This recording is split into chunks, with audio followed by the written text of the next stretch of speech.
So there's one other video that I was curious about. 17 minutes, not too long. I don't think it goes without saying. So it had Angel Dust from Has Been Hotel in the thumbnail, and it's called "How Not to Write a Victim of Abuse." Which, again, this is just another title and thumbnail that immediately pisses me off. Just seeing it, because it's sort of implying that this ideology that I really hate in media analysis, which is this sort of ideology that says that representation is what matters. And so, um, like, if you put, like, for instance, if you put a black person in a movie, then that black person is not just a character, he is black representation. And therefore, whatever he does, whatever his personality is, reflects somehow on how the movie views black people. That, I think, is a horrible way to analyze media. And this idea of how not to write a victim, like there is like one correct way to write a victim of abuse. Like you can't just you can't just write a character who happens to be a victim of abuse and there's a bunch of other things that make up his quirky personality. It's like there's some way you're supposed to do it because it's meant to be representative of victims of abuse as a category. Now, that's just my initial impression of this video from the title and the thumbnail. That's it. Like always, I'm going into this video with an open mind. The things that this person says might be legitimate. But I'm just letting you know that that's the reason I selected this video, because it can either surprise me by being an actually good point, a good video, or maybe just confirm my suspicions that I had already and disappoint me. So that's what we're doing here.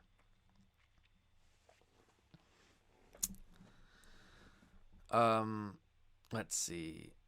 Oh, this video. So you're familiar with this one, Carl. We should do a watch party of Deep Throat on the Discord server.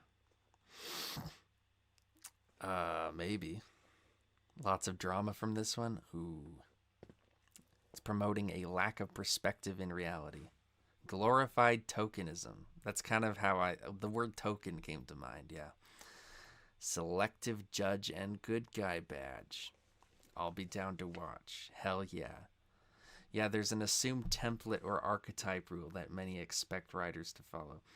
Yeah, that feels very authoritarian to me in a way that feels antithetical to the spirit of creativity and the spirit of just representing reality as you see it, because people are complicated and they have a lot of different facets of their story and their personality and their motivations and how they react to things like this. Because to me, Angel Dust is such a great character. I love watching him. He's so unique.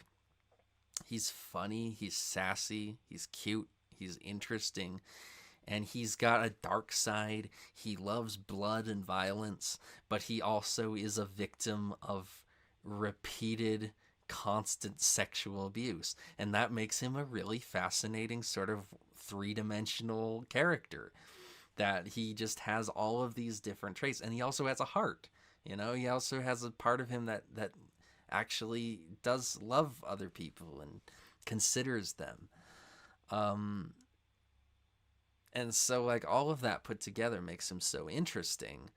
And I just feel like he's such a great character. This feels like this video is already setting me up to dislike this guy who's making it, because he's attacking this character, saying how not to write a victim of abuse. It just seems like we're getting off on the wrong foot already. Then I'll find the documentary I watched on it online. I watched a DVD copy I found to do post movie. All right. As if there's an absolute objective way to write a character. Yeah. It's very antithetical to everything about writing in reality. Like, are any two people that are victims of abuse exactly the same? No, that's fucking stupid. It's stupid. Yeah, that's how I feel about it, just starting off. So let's see what he has to say. But representation is important for any source of fiction. People of a particular group want to feel seen. Okay.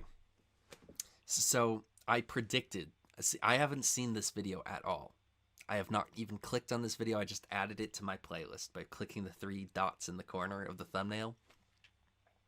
Immediately, in the first 5 seconds, he's talking about representation and how it's important. So this immediately just confirms my suspicion about what the ideology of this creator would be. It's this ideology that I hate. The representation ideology. And understood, and most of all, not feel like they are alone. And that's why good representation is important. It can help people feel seen, while also educate those who are unfamiliar with a certain group of people. But because it is so important, it's also a tragedy in most cases when a piece of media has bad representation. It creates a harmful caricature that reinforces negative stereotypes. Stereotypes that bleed into real life. Most people won't even be able to see reinforces negative stereotypes that bleed into real life. So we're legislating what we are allowed to portray, the experiences in life that we see in real life, if we're allowed to portray them or not, based on what the social impact will be on other people. That's such a bullshit approach to creativity. It's such an anti-creative mindset. The fact is, stereotypes are based on truth. I mean, there's that great, wonderful musical, Avenue Q. It had a lot of wisdom in it. And one of the things that musical stated was, ethnic jokes might be uncouth, but you laugh because they're based on truth. Don't take them as personal attacks. Everyone enjoys them. Da, da, da, da, da. So relax. Great song and totally on point with its messaging. Stereotypes are based on the truth. And so in saying that you are not allowed to show examples of negative stereotypes, what you are saying is you are not allowed to tell the truth. That is what you are saying. Whether you know it or not, that is what you are saying. You are not allowed to tell the truth in media. You have to create this lie that says we're all equal and we're all perfect and we're all these marginalized groups are just, they're just innocent victims who never had any negative traits. It's a bland, boring, post-human way of being creative. It is utterly dystopian, in my opinion. Tell if those stereotypes or traits are harmful or not because they are just not properly educated on the particular. Let's see, we have a lot of comments here. Representation is important while promoting a lack of perspective. Oh, you watched the video. Interesting. Yeah, maybe it's important to represent all things, not just the things that are politically convenient to you. In that sense, representation might be important. There was a post on Lily Orchard's god-awful writer tips list that said victims of abuse should never be victims. Yeah, like, why? They are literally victims. You can find representation if you look for it. It's not hard. Is there supposed to be only one type of image of everything? Stereotypes are based on realistic constants. That's true, of course. There's outliers, but it's a stereotype for a reason. Yeah. This was remarkably stupid to me because one of my favorite villains is the main villain from Like a Dragon Gaiden, who is a rape victim and a villain. Yeah. Villains, not victims on the first comment. It's very gilded and decadent, as well as fucking demeaning to victims of abuse. It feels very sterile and overly sanitized. Yes. Yeah, I agree with all that. Particular group of people that is being poorly represented, and that's why it is crucial to have good representation. You do not want to create a false narrative because of bad writing. But unfortunately, there are some stories out there that create a bad narrative through poor It's not bad writing, necessarily, if it's just politically inconvenient to you. representation. Case in point, Angel Dust from Hazbin Hotel. This body was made to be exploited. Pinky. Come on, keep talking dirty. Now, I don't think I've ever come across a character so poorly represented, but also so greatly praised by the general audience. Hazbin Hotel is already a pretty controversial show for valid and invalid reasons. And no, the show isn't bad because the word fuck is used more times than a drunk in an Irish pub. I feel that a lot of my own personal problems with the show boil down to one of its most popular characters, and I feel that way because it does a good job at representing the exact issues the show has. Angel Dust is one of the only homosexual characters in the entire show.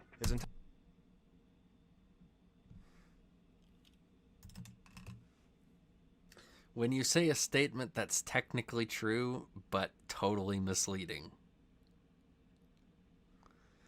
Hazbin Hotel and Hell of a Boss are infamous for just being full of gay as fuck characters just everywhere. Everyone is some flavor or shade of gay in these shows. So it is laughable to make it out like Angel Dust is like some unique example in this show. No, he is not. Entire gimmick is that he's a washed up porn star / prostitute drug addict. Already his character.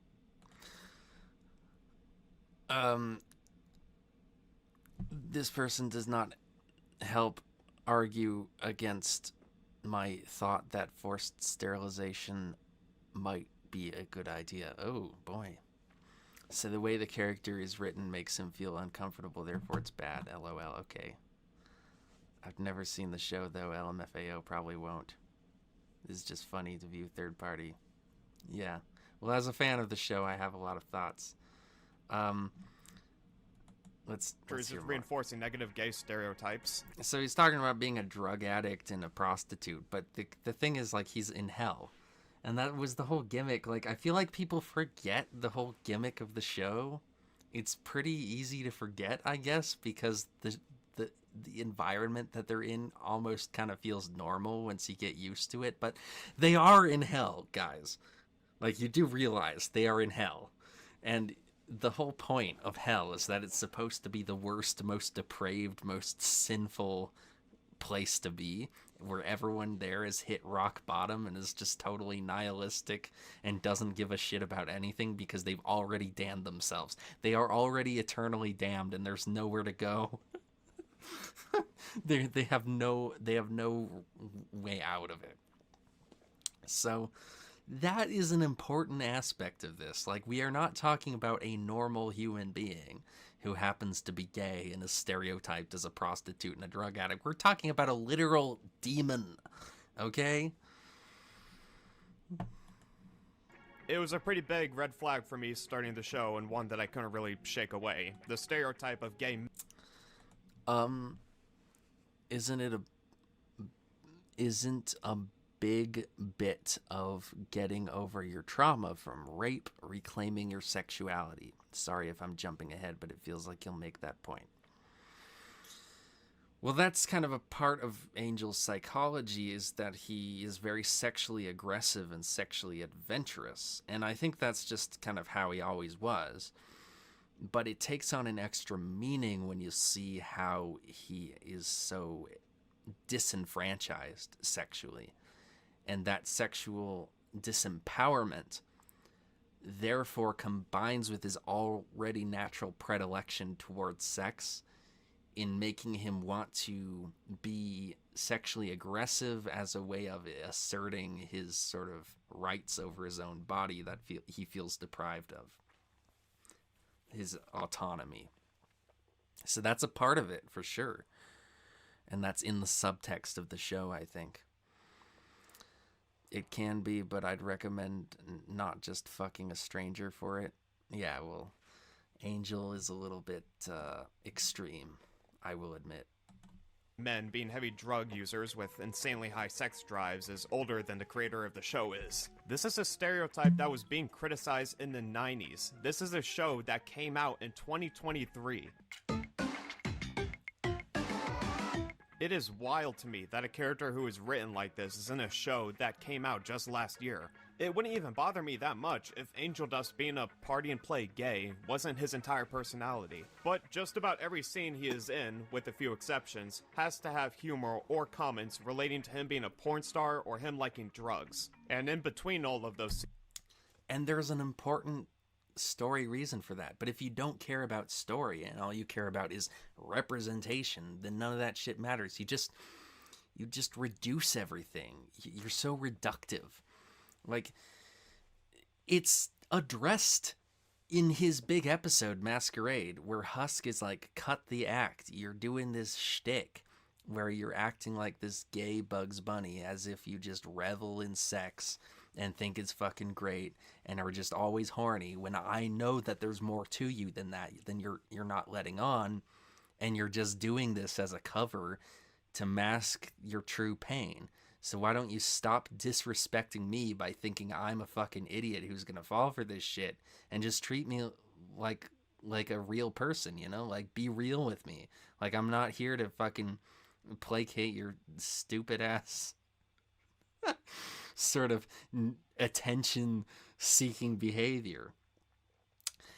And of course, yeah, I mean, it just, there's so much more to that story, but it's such a wonderful part of his arc in this show. And the fact that you can't appreciate it because you're so politicized that everything has to be just about optics, it's sad. It's really sad. Scenes, you have him basically sexually harassing every male character and trying to make advances towards them, no matter what their sexuality is. In your bedroom, maybe? Under the Yeah, covers? and this is Maybe we can go this is such an important scene. This is the scene I was talking about. look together. Don't. Come on. I bet I can make those wings. Which is also Yeah, and you didn't show the part right after that where he throws him on the floor and says, "Stop." Which is what this whole scene is about. That's why they showed that part, was to get to the other part. another negative gay stereotype. Now, since I already know the rebuttal to this, no, the show taking place in hell isn't an excuse for characters like this. More often than not, I see people use the "it takes place in hell" excuse to justify offensive characters or bad writing. But when you have systems like that Because when you are overly political, nothing about any kind of context matters. Nothing about what's actually true or resonates about the storytelling matters to you. It's all just fodder for your politics. in place to fall back on when criticism is made, then it's more of a crutch for your writing. No, it's not. You're conflating your own politics with writing quality.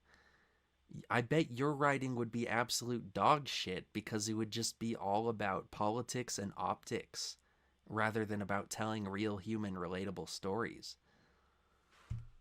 That's bad writing when you do what this guy's recommending. Rather than an actual world-building tool. Angel Dust is just offensive for the sake of being offensive, but truth be told, I don't even think VivziePop realizes that. Send that video that you have, Claudia, in Discord, because this is going to be the last one for me tonight, because it's getting late here, and, you know, I've got to keep it quiet. I only have time for this video. I haven't even heard of any examples of bad writing from this guy. This guy's just like, bad writing is offending my sensibilities. Yeah, like this isn't bad writing. It's just writing that is offensive to him personally. That's like such a weird, stupid way to be writing. That he's offensive. I think she genuinely just doesn't know that he's a negative gay stereotype. And call me a snowflake all you want, but when your general audience of the show is like below the age of 13, then I do think it's important for you to have good representation. Did it ever occur to you that Angel Dust is leaning into this negative gay stereotype because it's the way he has found to express himself and cope with the crushing anxiety and depression of his existence? Like, there's no subtlety with this guy. Like, he doesn't understand subtlety. He doesn't understand characterization. He's such a bad judge of media and literature. In order to not send a bad narrative. Kids are really fucking impressionable, and if we learned anything from the internet in the past several years, it's that the content you put out will have an effect on people, negative or positive. The landscape... Yeah, he uses iDubbbz saying say nigger to Tana Mojo, and PewDiePie doing his bitch lasagna roast of T-Series. Wow, what horrible things. Yeah, those have had horrible consequences on our generation. I don't think so. You know, I was a teenager when that stuff was happening, and, you know, I don't think I've come out wrong for it. I've come out wrong for a lot of other things, but not because of that. In fact, I think that stuff has only added to my growth as a person. You know? For queer people, both on the internet and outside of it, is already really, really hard. The last thing that we need right now is for more people to have reasons to hate us. Like I said, he's like, I'm giving Vivzy Pop the uncomfy, benefit of the therefore doubt bad. that she doesn't know that Angel Dust is a negative gay stereotype, because I assume, in good faith, that she isn't trying to be like that. But it still doesn't take away from the fact that this is... I think the point is that, yes, he is a gay stereotype, and that is like part of the subtext, is that he's leaning into this stereotype of the homosexual because he hasn't figured out how to truly love himself as an individual, so he just has to conform to this sort of expectation that's put on him just because he's gay. I think that's a huge part of the subtext, is that he is a negative gay stereotype. I don't think that Vivzy Pop is oblivious to this, or whoever he's talking about is oblivious to this. Still the character she wrote regardless. But that being said, this isn't the worst problem that I have with Angel Dust. Oh, really? Isn't this show full of sex jokes and profanity? I'm pretty sure that at that point it's not on you to babysit kids and on the parents to choose. Yeah, that's a good point. This is not made for kids, so you can't really say like, oh, young people, blah blah blah. I mean, at the end of the day, like, if young people are old enough to watch adult entertainment, then it's just gonna, that's what it is. Like, adults have the right to make good entertainment that pleases them without having to worry about young impressionables. That's one of the things I wholeheartedly agree with Paul Zigo on. Paul Zigo, someone who has kind of abandoned sense in a lot of categories. I think that's one of the ways he's totally based, is he's a real warrior for that right of adults to have their own good entertainment that they value, that's complex, that's edgy, that's provocative, that makes them feel and think and experience, and not having to whitewash it because kids might be viewing it, you know.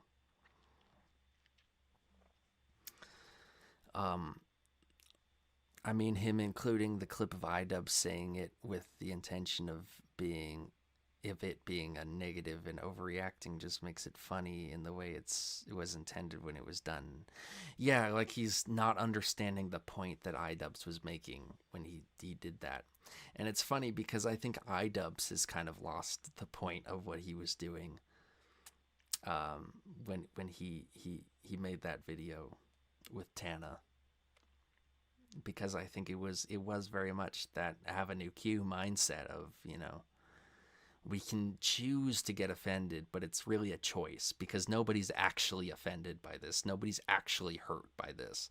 And I think he was just calling people's bluff. Like, nobody is actually offended by this. We're all just pretending that it is offensive. But we're not actually offended. Who is being hurt by this? Like, whose feelings were hurt by iDubbbz saying nigger? Nobody's. It was all just performative. And I think that was his whole point in doing that. iDubbbz lost it all. Dude fell off hard. Well, he's very hard on himself, and I kind of feel bad for him in that respect.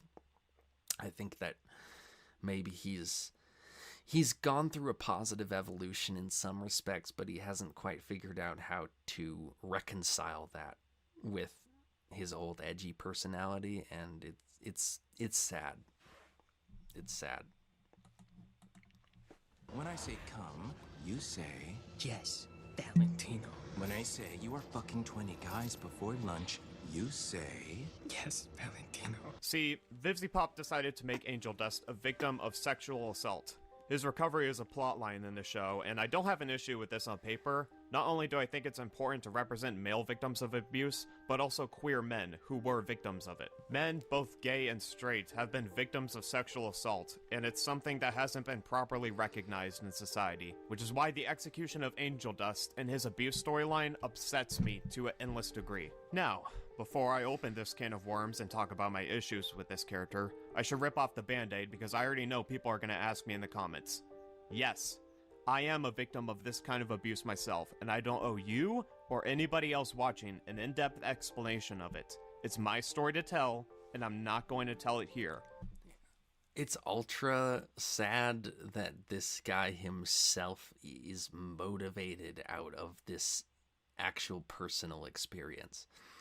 That the personal experience of being sexually abused has turned him into this sort of political zombie who can't accept any depiction of sexual abuse that doesn't totally validate his feelings, because it just like sort of reinforces all of the negative feelings he must have felt about it for his whole life. That he can't see the great sort of storytelling of this character because he's so damaged by his own experience with it. I'm bringing this up to make it clear that I have valid criticisms of this show and this character as a survivor myself. I also want to make it clear that this is not a review of this show itself, but more so a critique of one of the characters. I haven't finished this show and I don't plan on doing it. I just want to talk about the character that made me stop watching halfway through. With that out of the way, we should start talking about this. Angel, baby, come home. It's not the same without you here. I miss you. Come. So I'm assuming he stopped watching after episode 4, because that's halfway through the show, and that's the episode that really features Angel Dust prominently and tells his story in a really important way. It's also my favorite episode of Hazbin Hotel. I think it's a wonderful episode. Back. Angel, you bitch. If you don't come home, you will be fucking greasy truckers for the next year. Angel Dust works as a porn star for a character named Valentino, who has him under contractual obligation and takes advantage of him. Valentino's entire character is meant to be this pimp, and as a villain, I don't have a lot of issues with him, although I think giving a rapist character musical numbers is a bit tone-deaf in my opinion.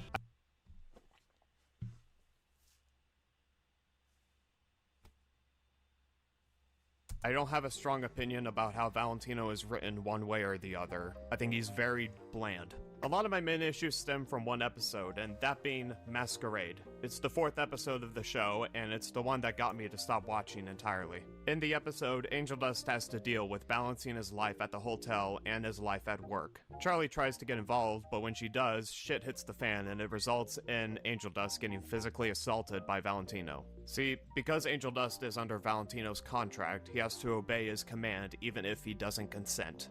After being abused, Angel Dust kicks Charlie out in order to avoid being harmed more. The one good thing I have to say about the writing for this episode is that a lot of this abuse is comparable to the real-life abuse that the porn industry conducts on their actors. And to give credit where credit is due, the show does a good job at portraying that, even if it's a little over the top. This scene on its... Well, it's it's kind of like a combination of the porn industry and the just sex industry, just like women who are under unofficial contract with pimps like this. Like Valentino is the stereotypical Latino pimp in this show. And so he's like the pimp who's also the porn producer. So it's not exactly comparable to porn precisely, even though there are some overlaps, I think, between the exploitation of prostitutes and the exploitation of porn actors. But yeah. Its own would be completely fine if it wasn't ruined by the musical number that follows it. The song Poison is just Angel Dust. Let's see. Sounds like he's a prisoner of his trauma still. He is. Yeah, that's kind of what it sounds like to me. It seems, yeah. It's funny because it's basically the representation he wanted twice. Once as a gay man and once as a rape survivor, but he can't accept it because it's not exactly how he sees himself. Yeah, it's like, this actually is good representation. And it's good representation because it's showing this character as someone who's really complicated and has a lot of flaws, and like obviously somebody who is so beaten up and abused all the time is not going to be a perfect person. Why would they ever be a perfect person? You're not allowed to develop into a perfect person if you're that way, if that's your life experience. So yeah, it makes no sense to expect like an abuse victim to be this great guy, you know? I think like this is entirely whining, like, yeah, it sucks a lot, truly, I know, but literally get over it. It's not the objective reality of writing, and it's very clearly from a place of wanting to regain control on things. Yeah. Singing about being abused and how he is helpless to it. Is it a sad melodramatic song with slow and meaningful instrumentals? No, it's a techno dance song that removes any sort of seriousness that the song may have. No, you don't understand the brilliance of this song being a dance number. Oh my god, you do not know how to write. You're an idiot when it comes to writing. This is the way you do it. You show that this is the nihilistic decay of this man's soul. He's this party animal who loves performing and dancing, but it's all just this lie, this cover-up for what's really the darkness eating him on the inside. That's why it's so techno. That's why it's so, like, devoid of like, organic noise, is because it's meant to be this artificial construction, this soulless song that he's singing that's really just him like pleading for somebody to listen to him, for somebody to see him for what he's really going through when he's really trying to numb his pain. I mean, that's what makes this so good. That was also what was so great about that song, the remix version of I Took a Pill in Ibiza by Mike Posner, where, you know, he goes, I took a pill in Ibiza to show Avicii I was cool, and when I was finally sober, I felt 10 years older, but fuck it, it was something to do. The reason that dance remix of that song was so good is not just because it was well made, and it was well made. It wasn't just like a shitty, cheap dance remix that frat boys play at their Halloween parties, like happened yesterday across the fucking street for me. I live at UNR. But no, it's also because it meant to express the hollowness of this sort of club rave dance scene. The same exact thing that the movie Saturday Night Fever was commenting on. I mean, people have been doing this kind of social commentary ever since the 1970s. And this guy totally lacks perspective on this and thinks that it should be this like somber, sober. Like, Angel Dust is not a sober character. He's literally a drug addict who gets fucked up all the time. It would not make sense for his song to be sober if he's not sober. You know what I'm saying?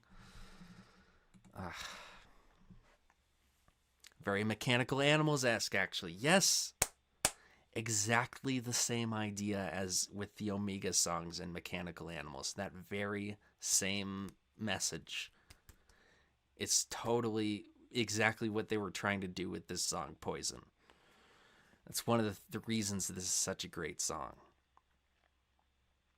Party Monster.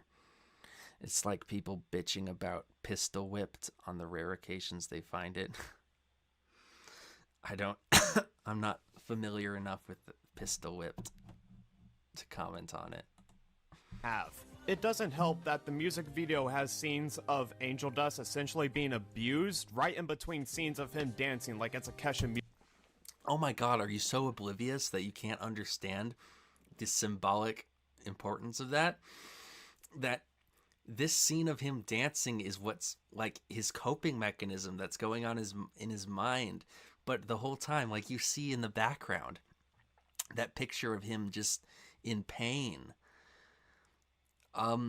It's like this is his escape, but it's always lingering in his mind, and these flashes of it appear in his mind over and over throughout the day, and he can never escape the pain that he's feeling, but he's trying so desperately to escape it with all the drugs and the partying and the dancing and the entertaining and the being this big, larger than life, big-titted Angel Dust personality that he's constructed for himself. I mean, do you not understand anything about screenwriting? This is the most basic shit.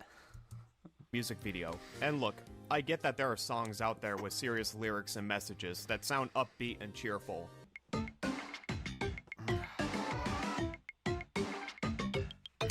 Yeah, and Pumped Up Kicks, I believe, was meant to be kind of an irony, a kind of crude irony, kind of a poor taste, but brilliant execution. So not quite the same thing. Not quite as much depth of feeling there.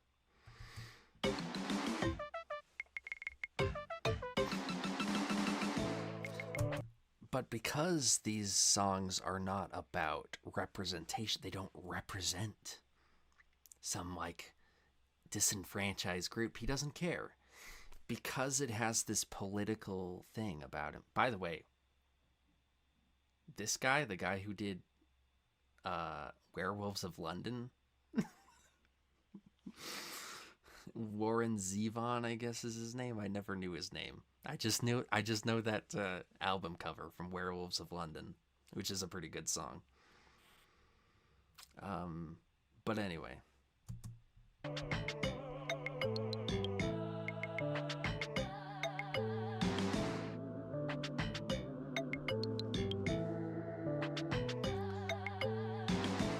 But the biggest thing that sets those songs apart from Poison is that Poison is created for the sole purpose of a cartoon character whose entire gimmick is being slutty and provocative, while other songs are made with the purpose of the fuck are you talking about? No, it's created for the purpose of showing the true depth of this character, that he's not just a cartoon character who's all about being slutty and provocative, that he's a person with a deep emotional life that's being just constantly beaten up by this life that he's living, that is just utterly exploitative and miserable and no life that you would wish on your worst enemy.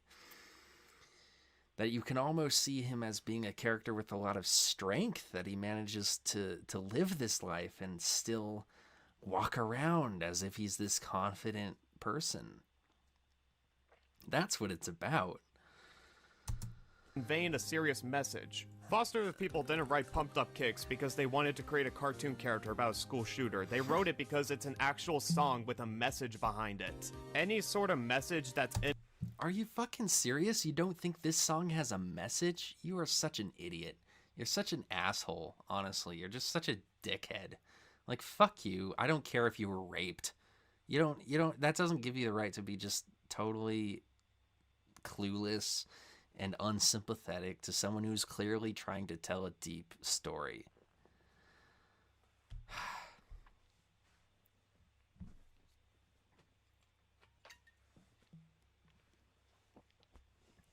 Oh boy, Kinderfeld would kill his mind. That song does have overtones of sexual abuse.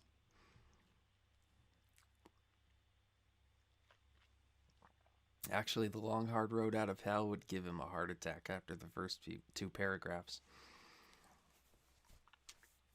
Yeah, that book is crazy. in Poison is completely lost in translation because of this music video. What also doesn't help is knowing that this music video, along with many, many other scenes, is storyboarded by somebody who has an... Yeah, and of course, bringing up this guy, which I heard about on Reddit, this person, the Horyboard artist, who has the right... This person has the right to have a rape fetish and enjoy reveling in that on Twitter. I don't think that's wrong necessarily. Now, I have heard that this person has been like contacting minors and stuff. That's kind of, yeah, no, that's like the line you don't cross. So I don't know. There's drama about this person, but it's just like such a cheap shot to be like, yeah, look at this one storyboard artist and how degenerate this person is. I mean, honestly, it feels like a right-wing attack, honestly. Actual rape fetish. Somebody... Yeah, well, I have a rape fetish too, so I don't really give a shit about that criticism. Is this guy normally a media review channel? If he is, he's awful at his job. Yeah, I don't know what his normal thing is. What does he normally do?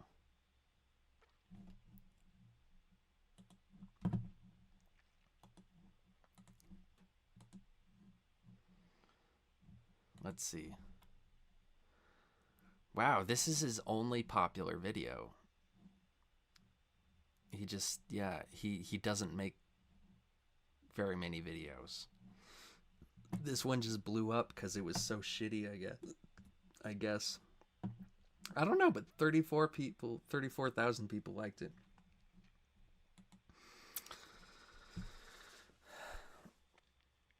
Oh, then the dumb waiter with the neighbor. Is it just me, or does the AVGN theme fit so well with Smells Like Teen Spirit? Does it? I guess they both have the da-da-da-da-da at the beginning. That would be an interesting mashup. Is this guy unaware of how common rape fantasy has... Yeah, I mean, they're like... Dude, violence and sex are, like, extremely linked in people's minds. Like... They're so commonly grouped together, and like power play is an extremely important part of the way people sort of fetishize their sexual encounters and their relationship with sexuality. The idea of power and what it means in terms of sex. I mean, it's like A huge. These people want to sterilize sex to the point where it's nothing but just this bland, totally inhuman thing that doesn't actually represent how people really feel about sex. I've always felt that way about these SJWs. Yeah, honestly, LOL, I've been raped. It's a non-issue. There's still a fantasy element to it that I have with it. MF just disregards sexuality and its complexity as well as differing perspectives and such. Yeah, I mean, I don't blame this guy for having trauma over being raped, but it's just like have some perspective at least. You yourself talked about the more aggressive part of male sexuality in the snippet of Fundamentally Loathsome 3 on your Patreon. Yeah, and I think that's a really important thing that we need to talk about more, is how there's this link between sex and violence in our minds, and how it affects the male psyche in particular, because men are in this position of being the sort of perpetrator role that a lot of them are not very comfortable being in. And it kind of fucks with men, I think, in a way that we don't talk about. But I feel like people like this just want to like ignore that side of our psyches and act like the violent aspect of sexuality is some aberration, some degenerate aberration that isn't real, isn't legitimate, and so we should persecute it. And that just feels like, honestly, like Nazi rhetoric almost. I mean,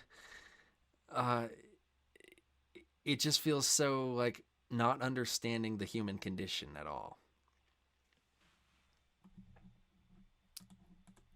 That Vivzipop frequently defends on a regular.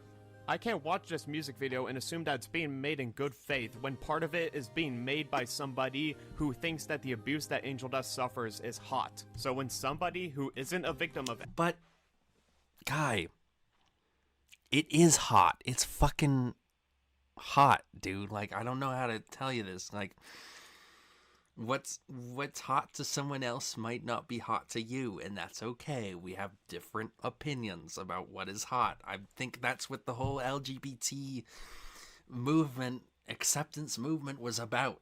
That people are allowed to disagree on what is hot and what is not hot. To you, it isn't hot, and that's okay. But that doesn't mean other people are bad for thinking it's hot. It's willful ignorance for a political line, but it can be hot. Yes. essay themselves and has a fetish for non-con is hired by somebody to storyboard for scenes of the character. Non-con, non-consent. Okay, I mean that's just redundant. In the show with the essay storyline, then at that point, I can't assume that Vizzy isn't ignorant to what she's doing. This episode doesn't get any better, by the way. The next scene has Angel Dust having a freak out over Husk calling his flamboyant, horny act fake. So he storms off to a random bar, only to be picked up by Husk after he almost got himself roofied. When Husk confronts the self-destructive behavior, Angel Dust opens up and saying that it was a way for him to forget about everything in the hopes that him getting high and wasted will ruin him enough that Valentino will lose interest. I can ruin myself enough in the process. If I end up broken, I won't be his favorite toy anymore. And maybe he'll let me go. Abuse, and especially sexual abuse, leaves people with a lot of trauma, and the ways in which they cope with the trauma can be unhealthy. Angel Dust's way of coping with it is undeniably unhealthy, and it really doesn't help when this unhealthy coping mechanism is so glamorized throughout the entire show that... It's not. It is not glamorized. It's... I mean, there's a complexity to it where, in a way, you can see it as entertaining, but it's not glamorized. The show, like, the episodes that he didn't see, like episode 6, for instance, showed how there was actually, like, Angel Dust was conflicted over whether he should take drugs at the sex club, because he knew this was an unhealthy coping mechanism and he wanted to get into heaven. And so he wanted to reform himself and be a better person. But I guess he didn't see that episode because he said he stopped after episode 4. So. But yeah, it's like, it's clearly shown to be an unhealthy coping mechanism. It's not shown to be a great thing for him. But it's also shown to be a part of his personality. And in that sense, I don't think you necessarily need to take it away from him altogether. I think there's a wisdom in moderation here, which this show understands. And it's a nuance that this guy doesn't understand because he doesn't know what the fuck nuance is.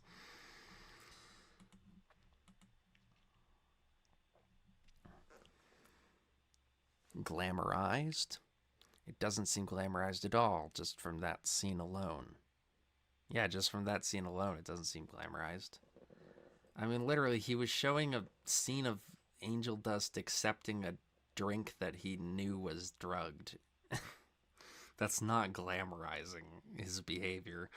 That's showing how rock bottom he's at this point. There's a complexity, and that's what he's not getting at. The complexity he just can't understand. I haven't seen the show, and something I get it. LOL. Somehow I get it. Yeah. Jokes are being made about it constantly. Let me make this very clear. This is not okay. Self-destructing is not how you deal with trauma. It will only make things worse. I'm saying this because it's very obvious. It doesn't always only make things worse. There's always unexpected things in life, you know? You can't just make a definitive statement like that, like self-destruction will always make things worse. It tends to. But sometimes people need to hit rock bottom before they can get back up. I mean, there's just a lot of nuance to the situation. There's a lot of different ways that life can go, paths that it can lead you down, twists and turns that you can encounter. I don't necessarily think that self-destructive behavior is always 100% universally going to lead to just further and further bad outcomes. The show is afraid to explicitly say it. And I know that hearing me say it does not mean that it's easy to change, because I get that it's hard. But when shows like these that glamorize these unhealthy coping mechanisms... And I'm someone who has a lot of unhealthy coping mechanisms, as you can clearly see. I mean, I'm somebody who lives this to a degree, you know. There are things that are definitely wrong with me and the way I think about myself and life, and I'm a very dysfunctional person who just is always, you know, always making a lot of bad decisions, I think, you know, always doing the wrong thing, the supposedly wrong thing. But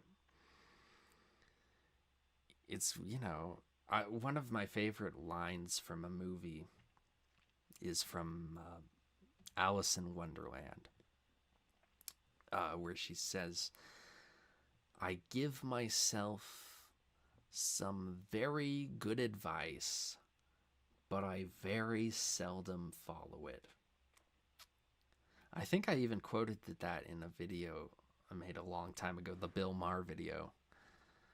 But it's a quote that I just love because it just encapsulates so much about life and coping mechanisms and the way we treat ourselves and the way we just can't resist doing the wrong thing, even though we know it's wrong, because our super egos might know it's wrong, but our egos just can't understand the super ego. You know, the ego just cannot understand the super ego. It just doesn't compute. It just doesn't get it. So nothing we can really learn can really train our egos to get in line with the superego. It just never works. And this character is a wonderful example of that. Start to get popular and more people start seeing it, then people will start to have this idea that this is normal. I think he's confusing the glitzy aesthetic for actual glamorization. Well, and the fact that it's treated as a joke a lot of the time, and it's part of what makes his personality so lovable. But I think there's a nuance there where, yeah, it can be a part of his lovable personality, but it can also, it can also be self-destructive in another way. Let me make it clear, it's hilarious to joke about your own self-destructive tendencies. Sometimes you need to destroy parts of yourself that need to be destroyed. I like that. I like that idea.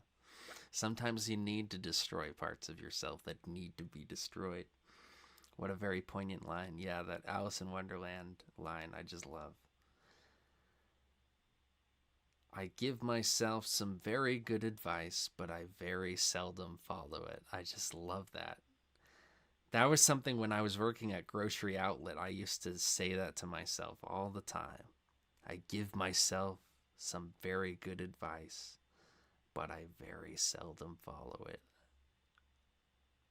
It's like telling a kid not to eat the marshmallow in front of them. Exactly. Exactly. And it's not. The show is more comfortable showing the act actually happening while adding sparkle on filters in order for people to make scene compilations of Angel Dust's slain. Angel Dust opening up about his abuse and his unhealthy coping mechanism is fine on its own, but when you follow that up with another musical number... Yeah, but actually showing that unhealthy coping mechanism is wrong for some reason. It's okay for the show to talk about it, but actually showing it and putting you in his mind as it's happening, no, that's wrong. This is such a brain dead take. This had no thought put into it. Then it sort of cheapens those serious moments. Loser Baby isn't as bad as Poison, but it's still really tone deaf. It's another upbeat song, except this time it's about how your abuse isn't unique and you need to stop whining like a bitch and find company in another... It's not supposed to be negative in that way. He's not saying stop whining like a bitch. He's saying let's both whine like bitches together because we're both fucking losers and we're both bitches and we deserve to have each other to keep company. He wasn't saying that Angel Dust should stop whining. He was saying that Angel Dust should start whining. That was the whole thing he was telling him from the beginning. He was like, stop being this fake bullshit version of yourself. Be real. Tell me what's going on with you because I might be able to relate to it. So yeah, he was saying start whining. He's not getting anything that this show is laying down. People who are in the same situation as you. What a great message to send. It doesn't even work in this show's context because it's comparing Angel and Husk's situations like they are at all similar. I'm sorry, but Angel Dust being forced into sexual actions against his will is not the same as... It's worse. I will admit Angel Dust's situation is worse. But the thing is, Husk felt so alone. You gotta realize what he's saying in the song. He felt so alone for all of his life in hell after this point where he makes the deal with Alistair. Because he felt like just nobody got him, nobody could relate to him. Nobody, like everyone was just living these fake lives, being fake fucking people, pretending to be living these good lives when everyone knows they're all in hell. They're all just living shit, horrible existences. But they're pretending to be something they're not. And so that moment where Angel shows vulnerability and shows that he's finally willing to be real with him, he was like, wow, I can relate to this because this is how I've been feeling for so long and I've never had anyone to talk to about it. But of course, this subtext, he just goes totally over his head because he's totally politically motivated and doesn't actually care about real storytelling. Husk betting all on black and losing. I know what you may be thinking, and no, I don't hate musicals. Hazbin Hotel is... Can we just make it a rule to stop one-upping each other about trauma? That would be a good idea. I don't think he's trying to one-up anyone about trauma. I just think that he has a warped perspective about it. I like using that term, I've noticed. Warped perspective. I used that today in my Vedin video. Warped perspective. It's true about so much in life. It's warped. It's just a bad musical. End of story. If I need to show how to properly handle serious moments in a story while still being musical, then we need to talk about Rent. Rent is a musical from 1994 that had a 2005 film adaptation with the original cast. The musical is about a group of bohemians who struggle with their life in 1989 America, facing conflicts with their own personal struggles of finances, sexuality, and addiction. One of the topics the musical does a really good job at handling is the AIDS crisis in America. There's a song early on. Yeah, I remember Ray William Johnson making a joke about that, saying that Rent was a musical about AIDS. And he showed the word rent, and underneath rent, in parentheses, it said a condom. Ray William Johnson was kind of edgy back in the day.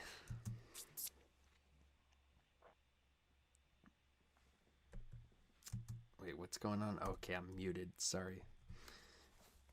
Yeah, back in the day, you were allowed to be really edgy on YouTube.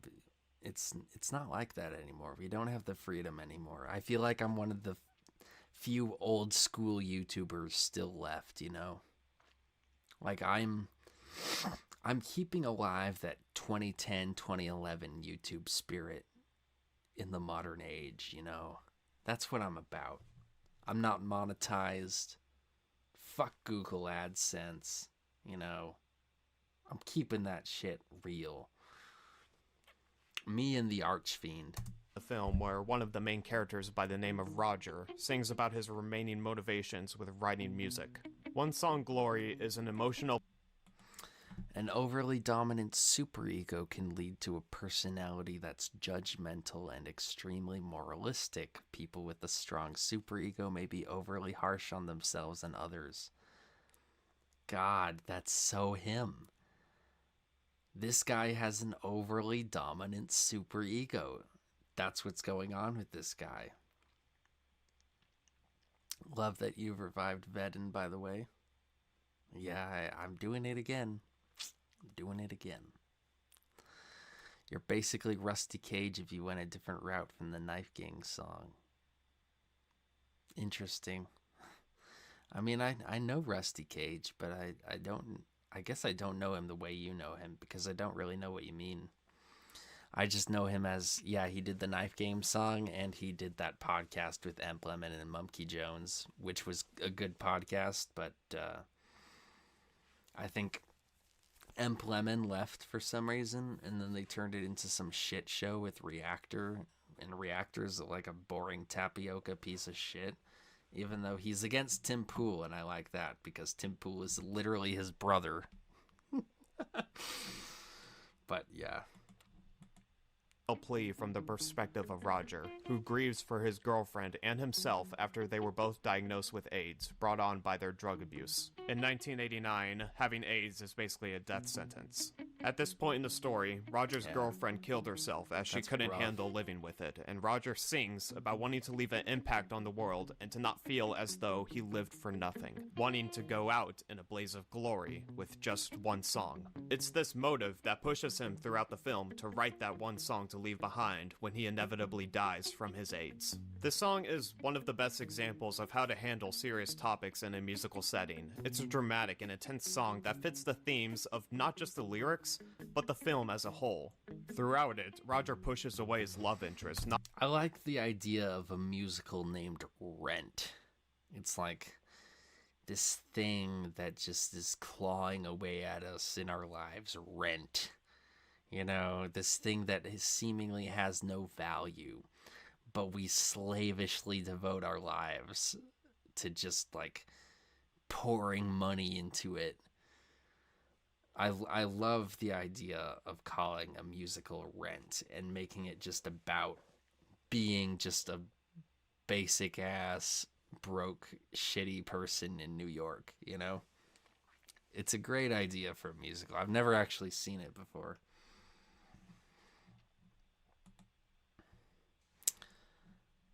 He also built a guillotine in his backyard. Dude, there was this chick, this really cute girl who we used to do Dungeons and Dragons with. She was like a dungeon master. And I went to a bar with her recently. And she was talking all about, she could not stop talking about the guillotine and how much she loved the guillotine. And I was like, okay, I get it. The guillotine is cool. But she was just like in love with the guillotine. This how-to and properly bullshit is so annoying because it implies that there's somehow a platonic ideal of how to handle a story, which is so far from the truth. Yeah. Not because he doesn't share the same feelings, but because he doesn't want her to fall in love with someone who is living on borrowed time. The musical isn't... Yeah, like this resonates with him, but because, like Has-Been Hotel just didn't resonate with him, I guess, and so he's like overly critical of it. But like, to be really critical, you gotta be critical of yourself, and that's the problem, is he's not very critical of himself.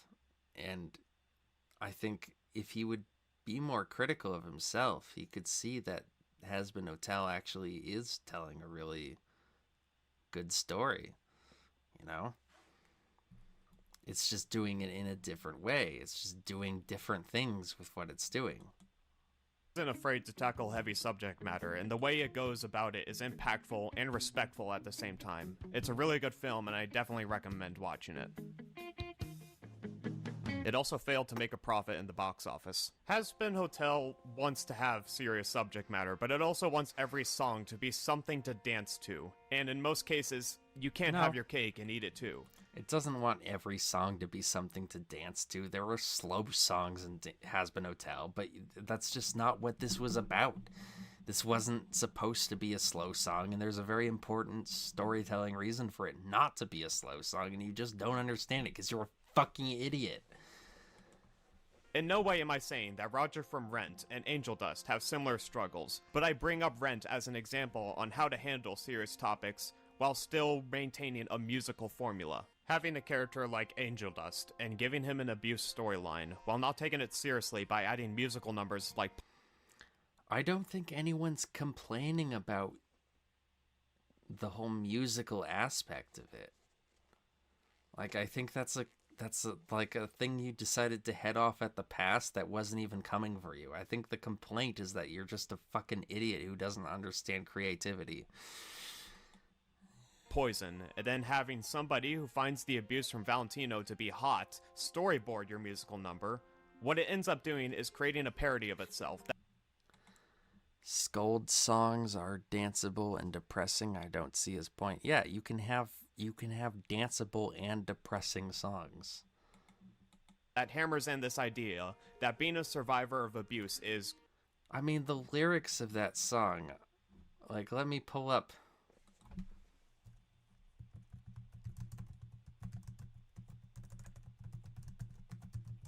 Let me pull up the lyrics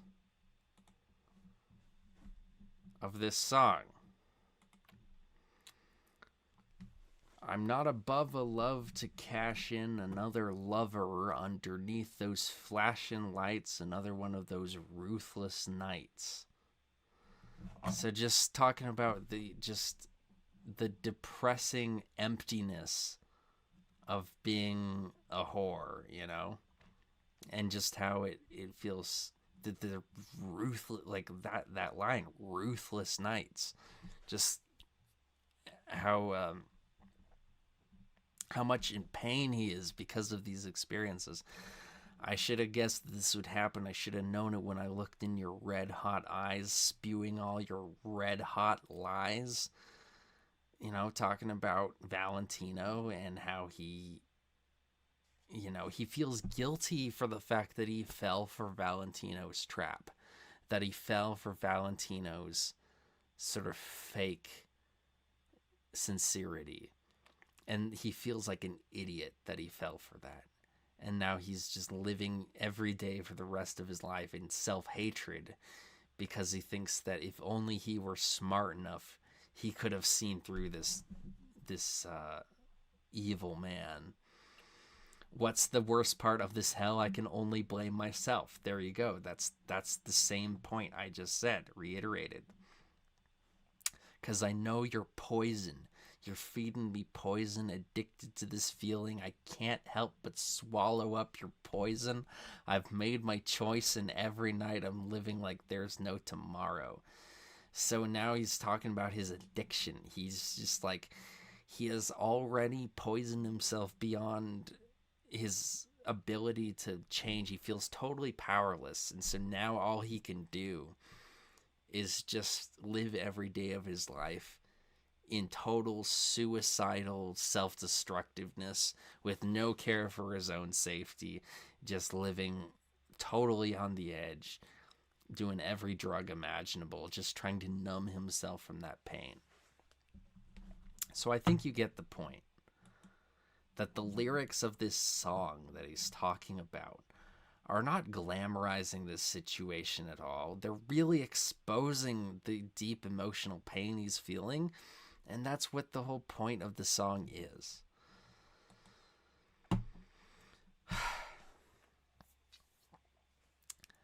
If a piece of art doesn't connect with you, it's important to interrogate yourself as to why that might be.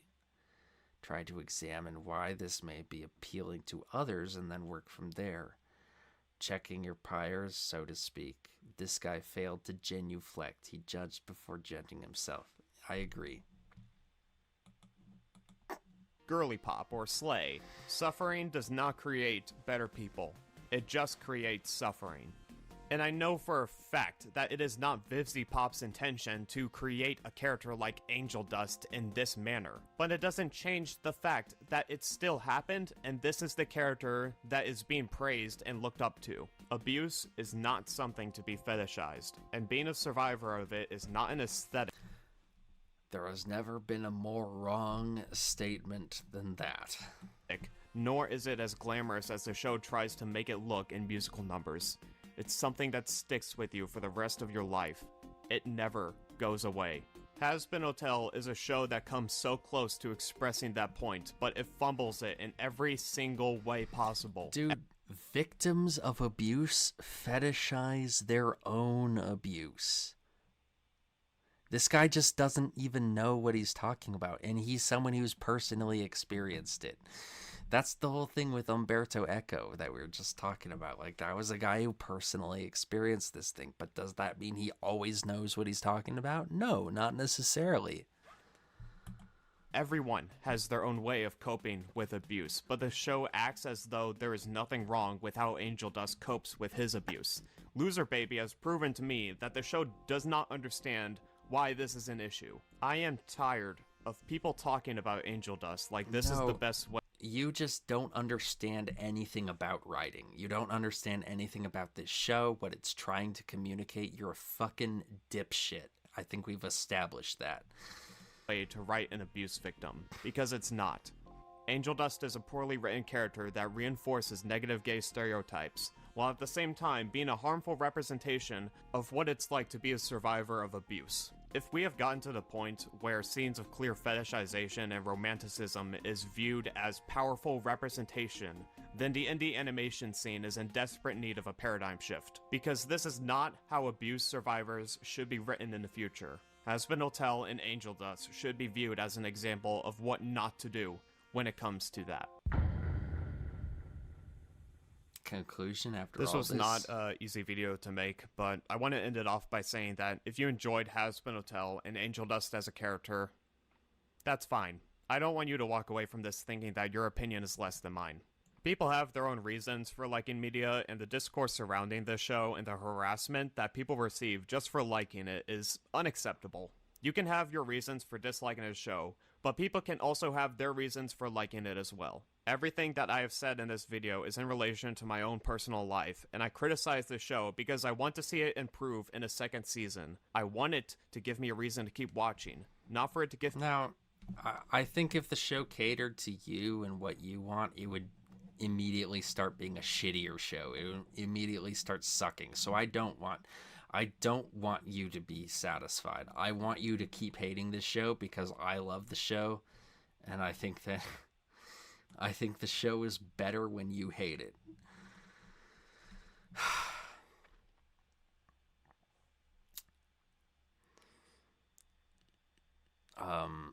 I very much disagree. Suffering is literally a motivator to get you out of a situation. It's designed to move you out of a bad situation. Yeah, that's kind of what it is.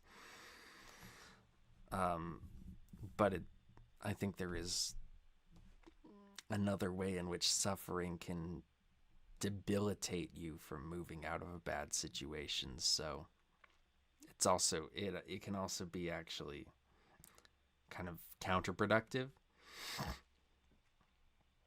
When people start complaining about how something is glamorizing so and so, my alarm bells start ringing. Call it childhood trauma, but isn't this the same shit the Christian right cry about all the time? It's just the same kind of puritanism, you know. Yes, it's a very conservative impulse, like Marx said, a very platonic and idealist view. Yeah, because we can definitely plan out our self-destructive paths with complete accuracy of what we'll do. Yeah, this sort of idea that the human being is this rational entity and that we don't do things that hurt ourselves, but also help ourselves paradoxically at the same time. Like, life is so paradoxical and full of confusion and full of opposites and full of catch-22s